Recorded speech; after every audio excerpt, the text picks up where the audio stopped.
السلام علیکم، welcome to Alpha Genomics. Industry microbiology کی لیکچر سیریز میں ہم لوگ فرمنٹیشن میڈیا پڑھ رہے ہیں۔ فرمنٹیشن میڈیا کے لاسٹ لیکچر میں ہم لوگوں نے یہ پڑھا تھا کہ جب آپ نے ایک پروسیس انڈسٹری میں کرنا ہوتا ہے تو تب آپ اپنے پروسیس میں پیور کیمیکلز کو ایز اے سبسٹریٹ نہیں یوز کر سکتے، کیونکہ پیور کیمیکلز بہت ایکسپینسو پڑتے ہیں۔ اگر آپ ایکسپینسو کیمیکلز یوز کریں گے اپنی میڈیا کی فارمولیشن میں تو الٹیمیٹلی آپ کا پروسیس بہت ایکسپینسو ہو جائے گا، آپ کا پروڈکٹ کی پرائس زیادہ ہوگی اور آپ اپنے کمپیٹیٹرز کے ساتھ کمپیٹ نہیں کر سکیں گے۔ اس لیے ہم لوگ جو انڈسٹری میں میڈیا یوز کرتے ہیں یا انڈسٹری میں یوز کرنے کے لیے جو میڈیا فارمولیٹ کرتے ہیں وہ عام طور پہ ہم کسی اور انڈسٹری کا ویسٹ یوز کرتے ہیں یا پھر ہم لوگ ایگریکلچرل ویسٹ کو یوز کرتے ہیں تاکہ ہمارا سبسٹریٹ چیپر ہو اور ہم کمپیریٹیولی چیپر پروڈکٹ بنا سکیں اور مارکیٹ میں کمپیٹ کر سکیں۔ آج کے لیکچر میں ہم لوگ یہ دیکھیں گے کہ اگر آپ نے ایک اپنا میڈیا بنانا ہے، میڈیا فارمولیٹ کرنا ہے انڈسٹری میں یوز کرنے کے لیے، تو اس کے لیے جو آپ کو سبسٹریٹ ریکوائرڈ ہے یا را مٹیریل ریکوائرڈ ہے اپنی انڈسٹری میں یوز کرنے کے لیے، تو اس کو چوز کرتے ہوئے آپ کو کن کن باتوں کا خیال رکھنا چاہیے۔ اس میں سب سے پہلا پوائنٹ ہے کاسٹ اینڈ اویلیبلٹی۔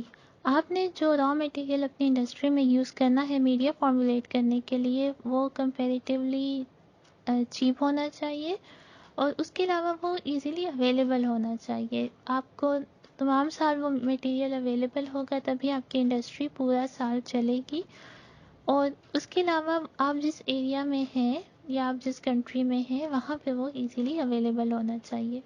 اس میں جو سیکنڈ پوائنٹ آتا ہے وہ ہے ایز آف ہینڈلنگ۔ آپ کا جو را مٹیریل ہونا چاہیے وہ سالڈ یا لیکوڈ فارم میں ہونا چاہیے۔ اس کے علاوہ آپ کا را مٹیریل ایسا ہونا چاہیے جس کو ہینڈل کرنا اور جس کو اسٹور کرنا ایزی ہو۔ اگر آپ کا را مٹیریل ٹیمپریچر سینسیٹیو ہوگا تو اس کے لیے آپ کو کچھ کولڈ رومز وغیرہ ارینج کرنے پڑیں گے جو کہ اگین آپ کی کاسٹ کو، آپ کے پروسیس کی کاسٹ کو بڑھائیں گے۔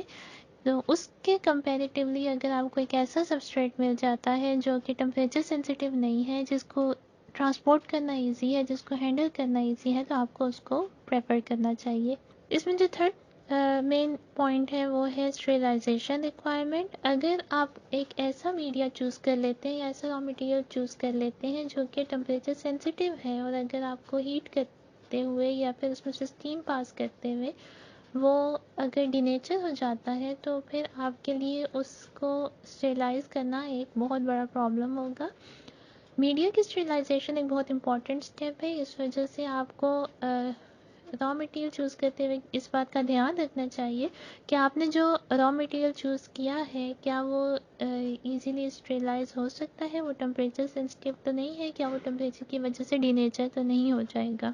اس کے علاوہ آپ کو یہ بھی دیکھنا ہوتا ہے کہ جب آپ نے اس را مٹیریل کو یوز کر کے اپنا میڈیا بنانا ہے تو اس کو مکس کرنا ایزی ہے، اس کی وسکوسٹی بہت زیادہ تو نہیں ہے، اس سے میڈیا بنانا ایزی ہے، وہ کیا ایزیلی مکسیبل ہے، اور کیا وہ ایجیٹیشن کے وقت یعنی کہ مکسنگ کے وقت آپ کو اس کو زیادہ انرجی تو نہیں دینی پڑے گی۔ اوبویسلی اگر زیادہ وسکس سبسٹریٹ ہوگا تو اس کی ایجیٹیشن ایزی نہیں ہوگی، اور اسی طرح اس میں اگر آپ نے ایریشن دینی ہے، آکسیجن پاس کرنی ہے، تو کیا اس میں کوئی پرابلم تو نہیں آئے گی، وہ فوم کتنا جنریٹ کرتا ہے ڈیورنگ دا پروسیس۔ ان ساری چیزوں کو آپ نے دھیان میں رکھنا ہے اور ان کی بیسس پہ اپنا را مٹیریل سلیکٹ کرنا ہے۔ ایک اور چیز آپ نے فوکس میں رکھنی ہے وہ یہ ہے کہ کتنا ٹارگٹ پروڈکٹ آپ کو پر گرام سبسٹریٹ سے حاصل ہوتا ہے۔ لیٹس سے کہ آپ کے پاس دو سبسٹریٹ ہے، substrate A and substrate B. Substrate A جو ہے وہ 1 گرام یوز ہوتا ہے اور آپ کو 0.5 گرام پروڈکٹ دیتا ہے، اور سبسٹریٹ بی جو ہے وہ 1 گرام یوز ہوتا ہے اور آپ کو 0.1 گرام پروڈکٹ دیتا ہے۔ تو آبویسلی اس کیس میں آپ سبسٹریٹ اے کو سلیکٹ کریں گے جو کہ 1 گرام یوز ہوتا ہے اور آپ کو 0.5 گرام پروڈکٹ دیتا ہے۔ تو آپ نے یہ چیز بھی فوکس میں رکھنی ہے کہ ایسا سبسٹریٹ ہو جو زیادہ سے زیادہ product they per gram of substrate کے لحاظ سے۔ ایک اور پوائنٹ جو بہت امپورٹنٹ ہے وہ یہ ہے کہ آپ کے سبسٹریٹ میں امپیورٹیز کم سے کم ہوں اور اس کے علاوہ سائڈ پروڈکٹ بہت کم سے کم بنتے ہوں۔ آپ نے ان بیسس پہ اپنے سبسٹریٹ کو یا را مٹیریل کو چوز کرنا ہے۔ اور جو لاسٹ پوائنٹ ہے وہ یہ ہے کہ اس میں کوئی سیفٹی یا ہیلتھ ایشوز نہ ہو تاکہ آپ کے پروسیس کو گورنمنٹ کی طرف سے ایزیلی اپروول مل جائے اور آپ کو لائسنس مل جائے، اور یہ کسی بھی قسم کے ہیلتھ ہیزرڈ نہ کاز کرتا ہو، انوائرمنٹلی سیف ہو، بایو ڈیگریڈیبل ہو۔ اگر آپ ان پوائنٹس کو فوکس میں رکھیں گے تو آپ کی انڈسٹری جو ہے وہ کامیاب ہوگی، آپ کو آرام سے گورنمنٹ کی طرف سے اپروول مل جائے گا، اور آپ لائسنس لے کے اپنے پروڈکٹ کو مارکیٹ میں لا سکتے ہیں اور اپنے کمپٹیٹرز کے ساتھ کمپیٹ کر سکتے ہیں۔ So these are the main points that you should focus before selecting any raw material to use in your fermentation media. So if you like our video, please subscribe to our channel and click on bell icon for further notification. Thank you.